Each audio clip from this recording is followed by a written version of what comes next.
Mirko Da Silva, directeur de Télé-Gaspé depuis peu, depuis à peine 1 an. Et Télé-Gaspé est la télévision communautaire qui couvre le grand territoire du Grand Gaspé.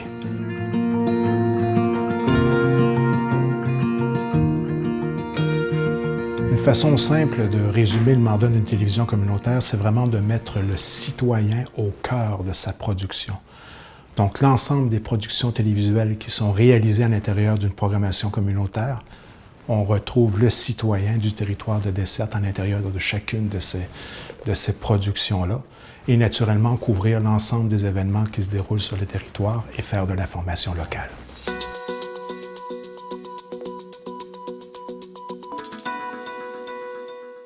Le gouvernement du Québec a récemment lancé le Plan national de l'eau, visant à renforcer la protection, la restauration et la valorisation des ressources en eau, avec un investissement de 500 millions de dollars.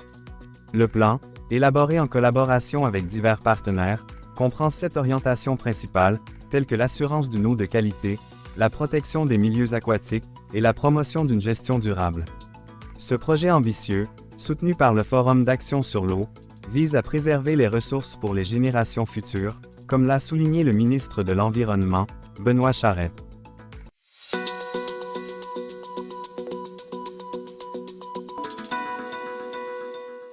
Le Parc national de Miguacha explore une nouvelle voie de développement en paléobotanisme, en complément à l'étude des fossiles de poissons. Olivier Maton, responsable de la conservation, mentionne l'intérêt de la paléobotaniste américaine, Patricia Jensel, pour les plantes fossilisées du Dévonien, présentes dans la falaise du parc. Jensel, ayant publié plus de 80 articles scientifiques, pourrait collaborer avec le parc, ce qui offrirait davantage de visibilité. Disons que j'ai été approché par Télé-Gaspé il y a environ 1 an dans le cadre de besoins criants en ce qui concerne la gestion administrative de l'organisme en tant que tel au niveau de la direction générale. Donc, on avait besoin d'un directeur. Donc, je trouvais ça très intéressant, connaissant Télé-Gaspé quand même pour avoir gravité autour de l'organisation et avoir aussi travaillé en partenariat avec eux. Donc, j'ai décidé de relever le défi avec eux et je me suis présenté à ce moment-là, à un moment où la direction générale venait tout juste de partir. Et il y avait des grands enjeux là, importants là, tant au niveau de la stabilisation du financement, la stabilisation de l'équipe professionnelle qui gravite autour de Télé-Gaspé, la remise à niveau des équipements et la mise en place du virage haute définition. La zone communautaire vous est présentée par la Caisse des Jardins de la Pointe de la Gaspésie et du chantier naval Forillon de Gaspé. Bonne émission.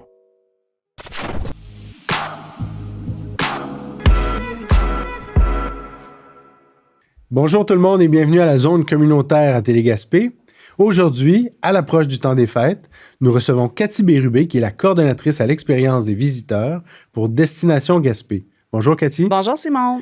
Cathy, justement, le temps des fêtes, l'Halloween est passé, on regarde vers Noël qui approche et Destination Gaspé, depuis plusieurs années maintenant, organise le Noël du bout du monde. Oui, alors nous, ça a commencé en 2018, Noël du bout du monde. Ça n'avait pas l'ampleur que ça a maintenant. C'était un petit week-end.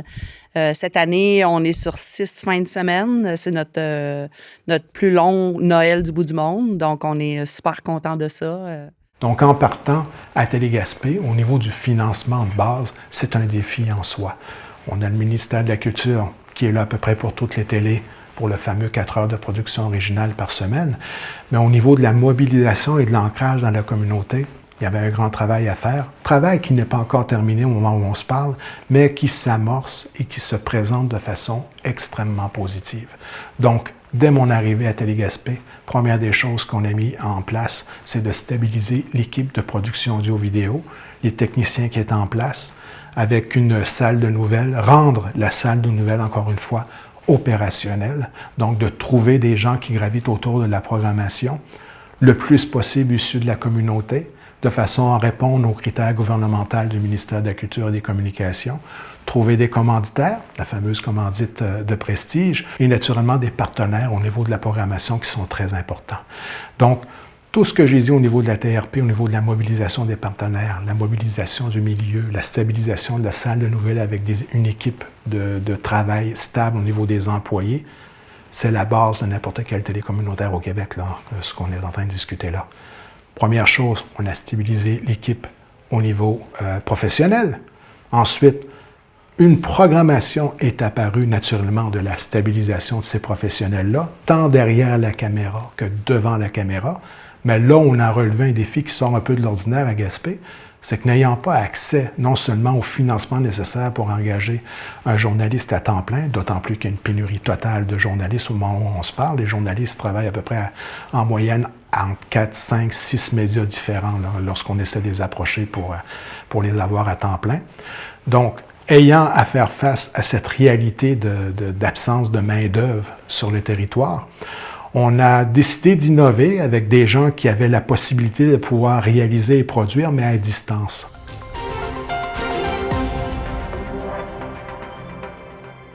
Les étudiantes et étudiants en arts, lettres et communication du Cégep de la Gaspésie et des îles exposent leurs créations artistiques in situ sur la rue de la Reine à Gaspé.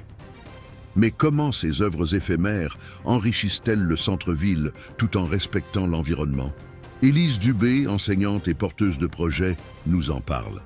Juste pour mettre en contexte le projet, c'est un projet qui faisait partie en fait d'un cours qui s'appelle Projet de création en art visuel.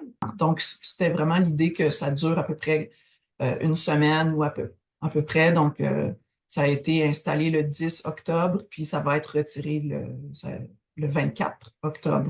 C'est la fin de l'exposition. Est-ce qu'avec ces œuvres-là, il y avait, vous espériez comme laisser un message aux citoyens qui marchaient là autour, aux visiteurs, quand ils découvraient les œuvres? Chaque étudiant avait son intention à lui ou elle.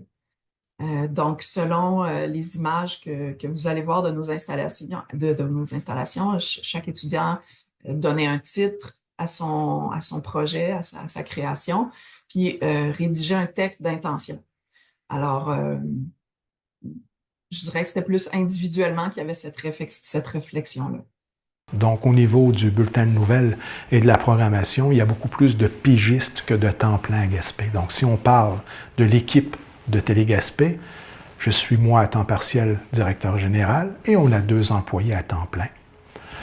Yann Vibert et Yannick Bernier, qui sont le cœur, la colonne vertébrale de Télé Gaspé. Donc, on est seulement 3 à Télé Gaspé.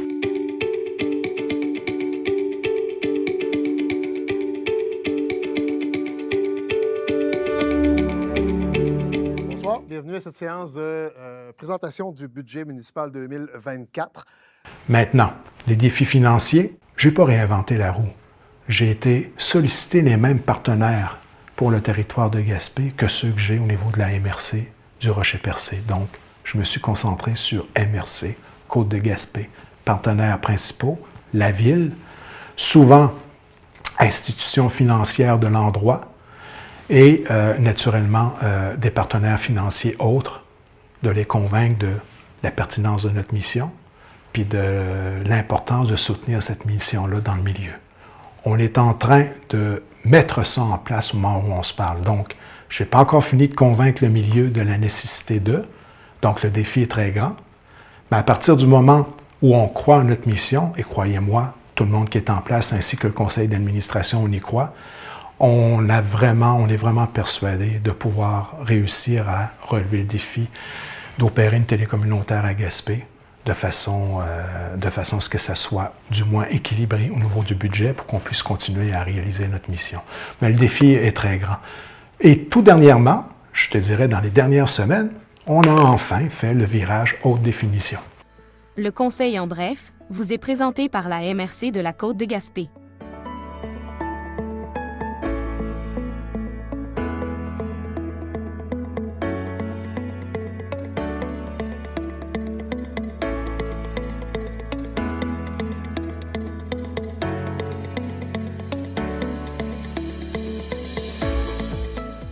Bonjour.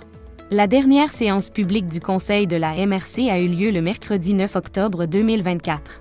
Daniel Côté, préfet de la MRC de la Côte de Gaspé et maire de Gaspé, répond à nos questions. La MRC a octroyé des subventions à 7 projets, Lesquels? D'abord, on a le centre communautaire Griffon, le projet de conversion de l'église et du presbytère en centre communautaire à Lanceau-Griffon. Projet de 3 points. Donc, on est associé au câbleau distributeur Cogeco, nous aussi à Télé-Gaspé. De toute façon, toutes les télés communautaires de l'Est du Québec sont associées au câbleau distributeur Cogeco, qu'on remercie de par aussi Cogeco participe de façon financière à l'ensemble de ces télés. Parce que Cogeco, tout à fait... Le câbleau distributeur croit vraiment à la mission de ces télés communautaires, puis on en remercie de cette confiance-là d'ailleurs. Avec toute la liberté que je parlais tout à l'heure au niveau de la plage de diffusion à laquelle on a accès 24/24.